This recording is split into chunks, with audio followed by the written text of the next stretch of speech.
Hello my dear YouTube families, అందరికీ good evening అండి. మన ఛానల్లో ఎన్నో రకాల ఐస్ క్రీమ్స్ ఉన్నాయి, బాదం పాలు ఉన్నాయి, ఫ్రూట్ సలాడ్ ఉన్నాయి అండ్ జ్యూస్లు ఉన్నాయి. కానీ ఈ ఐస్ క్రీమ్ మాత్రం చాలా డిఫరెంట్ అండి. ఎందుకంటే పల్లీలతో చేసిన ఐస్ క్రీమ్ అనమాట. ఇది వేరుశనగ గుళ్ళు అంటాం కదా, సో వాటితో చేసిన ఐస్ క్రీము చాలా హెల్దీ అనమాట. అంతేకాదు రుచి కూడా చాలా డిఫరెంట్గా ఉందండి. అసలు ఎంత బాగుందంటే ఆ ఐస్ క్రీముల కంటే ఈ ఐస్ క్రీమే నాకు బాగా నచ్చింది. మరి ఎలా చేసుకోవాలి ఏంటనేది చూసేద్దామా వీడియోలోకి వెళ్ళి.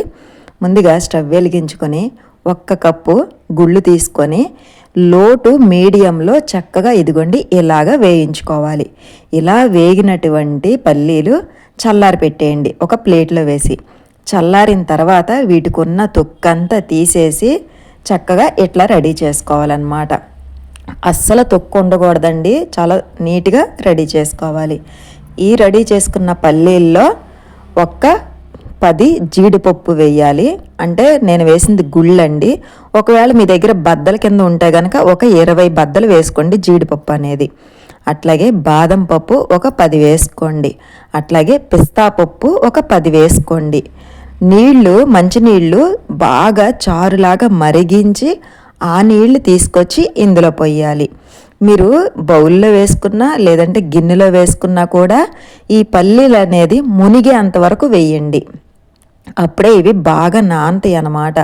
చక్కగా నానిన తర్వాత మనకి బాదం పప్పులకు కానీ పిస్తా పప్పులకు కానీ ఇదిగోండి ఇలా వచ్చేస్తాయి అన్నమాట. మనం వేడి నీళ్ళు పోయటం వల్ల మనకి అరగంటలో నానిపోతాయి. ఇలా మొత్తం తొక్కంతా తీసేసుకున్నాక మిక్సీ గిన్నె పెద్దదే తీసుకోండి. ఎందుకంటే మనం ఎక్కువ క్వాంటిటీ వేసుకున్నాం కాబట్టి ఒక పెద్ద గిన్నె మిక్సీ గిన్నె తీసుకొని అందులోకి ఇవన్నీ వేసేసుకొని చట్నీలాగా గ్రైండ్ చేసుకోవాలండి. మెత్తగా స్పాంజీలాగా ఉండాలన్నమాట. ఒకవేళ ఈ నీళ్లు సరిపోకపోతే మిక్సీ గిన్నెలో వేసిన తర్వాత గ్రైండ్ చేసేటప్పుడు మళ్ళీ కొంచెం ఎక్స్ట్రా చన్నీళ్ళే పోసుకొని గ్రైండ్ చేసుకోండి. లేదు అంటే పాలు పోసుకున్నా పర్వాలేదు.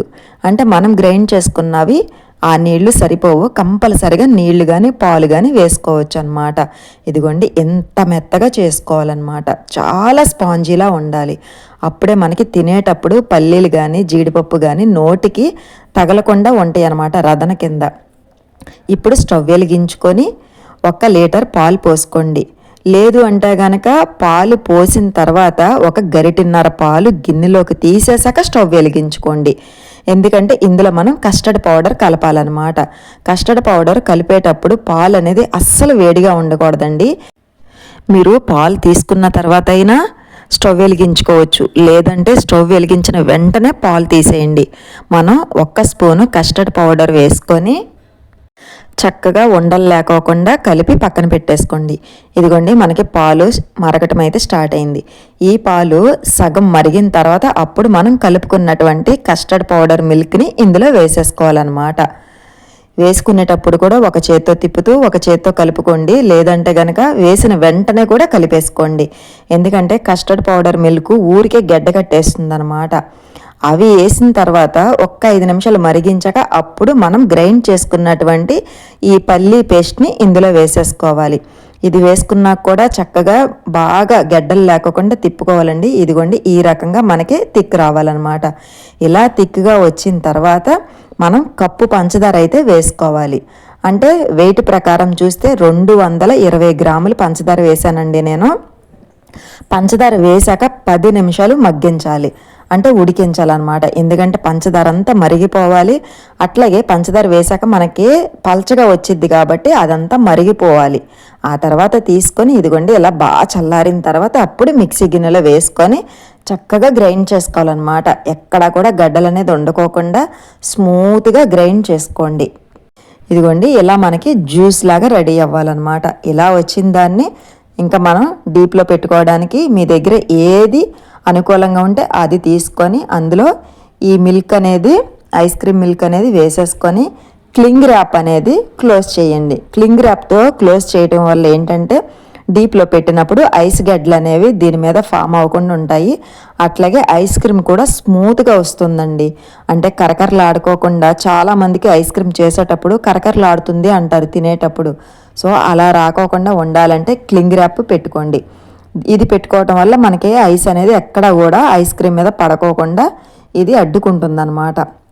సో ఇలా వేసేసుకున్న తర్వాత మిగతా ఐస్ క్రీమ్ పేస్ట్ని ఇదిగోండి నాకు ఈ బౌల్లో పట్టింది. ఎందుకంటే మనం తీసుకున్న లీటర్ పాలు కాబట్టి పల్లీలు పేస్టు ఎక్కువ వస్తుందండి. అందుకని మీరు కుక్ చేసుకునేటప్పుడే 2 లీటర్లకి సరిపడా కడాయిని పెట్టుకోండి. గిన్నె అయినా ఏదైనా తెపాలా అయినా కడాయి అయినా ఏదైనా కూడా 2 లీటర్లు ఉండేది పెట్టుకోండి. అప్పుడే మీకు తిప్పుకోవటానికి కరెక్ట్గా ఉంటుందన్నమాట. మనం పెట్టినటువంటి పల్లీలు దగ్గర దగ్గర 1/2 లీటర్ పేస్ట్ వస్తుందండి. సో లీటర్ పాలు పోస్తాం కాబట్టి అట్లాగే పంచదార ఇవన్నీ ఉంటాయి కాబట్టి క్వాంటిటీ పెరుగుతుందన్నమాట. అందుకని కడాయి కొంచెం పెద్దదే పెట్టుకొని ఈ వంటకాన్ని అయితే ప్రిపేర్ చేసుకోండి. ఇది డీప్లో పెట్టేశాక నాకు ఓవర్ నైట్ పెట్టాక ఇదిగోండి మనకి ఇట్లా అయితే రెడీ అయింది. ఐస్ క్రీమ్ మాత్రం చాలా టేస్ట్ ఉందండి. అట్లాగే చాలా స్మూత్గా వచ్చిందనమాట. చూస్తేనే మీకు అర్థమవుతుంది కదా. సో వీడియో నచ్చితే కనుక తప్పకుండా లైక్ చేయండి. మన ఛానల్లో ఉన్న వీడియోస్ అన్నీ కూడా నేను డిస్క్రిప్షన్లో లింక్స్ అయితే ఇస్తాను.